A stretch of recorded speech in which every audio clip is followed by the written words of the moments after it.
Assalamualaikum warahmatullahi wabarakatuh. Perkenalkan, nama saya Arisa Delpira Putri Sakni dengan NPM 24560411012. Hari ini saya akan menyampaikan refleksi saya ketika saya sudah menonton video tragedi 1998. Nah, yang saya dapat pada video 1998 itu, saya mempelajari bahwa kemakmuran yang palsu itu akan hancur ketika pondasinya juga runtuh. Nah, artinya di balik ekonomi yang kelihatannya hebat, ternyata di baliknya ada krisis yang meledak dan juga bikin rakyat menderita. Tapi kalau kita mempelajari dan kita mendalami lagi, perubahan itu akan terjadi kalau rakyat itu bersatu dan bersuara kepada pemerintah. Assalamualaikum warahmatullahi wabarakatuh. Saya Sinta Noviana dari kelas MAN A dengan NPM 24560411009, yaitu tentang video yang setelah saya tonton tentang tragedi 1998, yaitu suara rakyat adalah kekuasaan utama dalam perubahan. Jadi mahasiswa dan rakyat bersatu melawan ketidakadilan, membuktikan bahwa perubahan bisa terjadi dari bawah. Assalamualaikum warahmatullahi wabarakatuh. Kenalkan, nama saya Fernando Hasan dari kelas Mandiri A NPM 24560411022. Hal yang ingin dibahas adalah tentang krisis moneter 1998. Hal yang saya bisa ambil dari kasus tersebut yaitu ada satu, pentingnya manajemen keuangan pribadi. Krisis moneter menunjukkan betapa pentingnya memiliki cadangan keuangan dan tidak bergantung pada satu sumber pendapatan saja. Kita perlu belajar mengelola keuangan dengan bijak, menabung, dan berinvestasi agar lebih siap menghadapi situasi tak terduga. Kedua, pentingnya integritas dan kejujuran. Krisis diperparah oleh praktik KKN, yaitu korupsi, kolusi, nepotisme, untuk diri sendiri.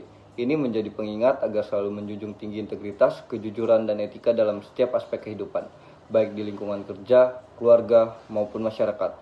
Yang ketiga, ada siap menghadapi perubahan. Krisis mengajarkan bahwa perubahan bisa terjadi kapan saja dan tidak terduga. Penting untuk selalu belajar hal baru, meningkatkan keterampilan, dan siap beradaptasi dengan perubahan zaman agar tetap relevan dan tangguh. Perkenalkan, nama saya Zifatur Rahman dengan NPM 24560411018. Poin-poin yang saya dapati dalam video memahami 1998 dalam 1 jam adalah: Krisis ekonomi dan ketidakstabilan politik. Video ini menjelaskan bahwa krisis ekonomi Indonesia pada tahun 1998 dipicu oleh berbagai faktor, termasuk korupsi dan ketidakstabilan politik. Penurunan nilai tukar rupiah dan meningkatkan kemiskinan memicu protes besar-besaran terutama dari mahasiswa. 2. Peran mahasiswa dan demonstrasi. Mahasiswa menjadi garda terdepan dalam menyuarakan aspirasi rakyat. Demonstrasi besar-besaran terjadi di berbagai kota, menuntut reformasi total di segala bidang. 3. Tragedi Trisakti dan kerusuhan Mei 1998. Peristiwa penembakan 4 mahasiswa Universitas Trisakti pada 12 Mei 1998 memicu kemarahan publik dan memperparah situasi.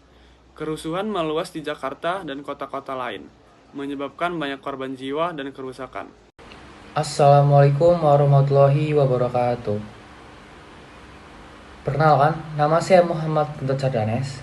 Saya dari kelas Mandiri A dan saya ber-NPM 24560411019. Di sini saya akan merefleksikan tentang pribadi saya tentang video tadi yang sudah saya tonton berjam-jam.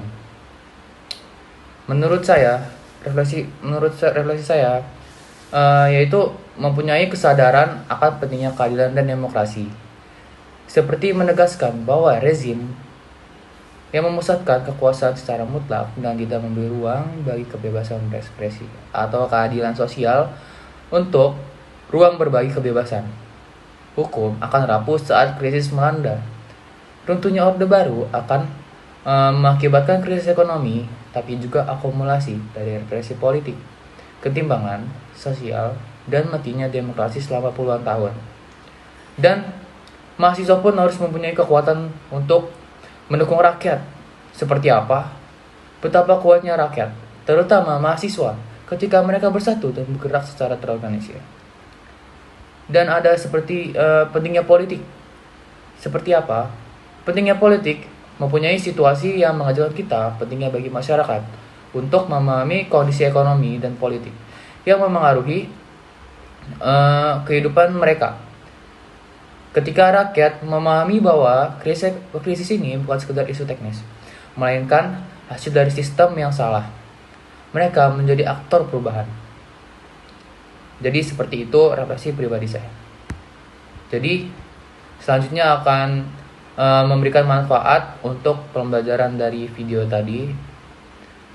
Menurut saya, pemahaman ini mempunyai kontekstual, seperti memperkaya pengetahuan tentang peristiwa reformasi tidak hanya sebagai tanggal atau fakta, tetapi sebagai proses politik, sosial politik yang kompleks dan penuh dinamika dan tidak mempersulitkan atau memperkuat kondisi ekonomi kita dan politik. Terima kasih. Wassalamualaikum warahmatullahi wabarakatuh.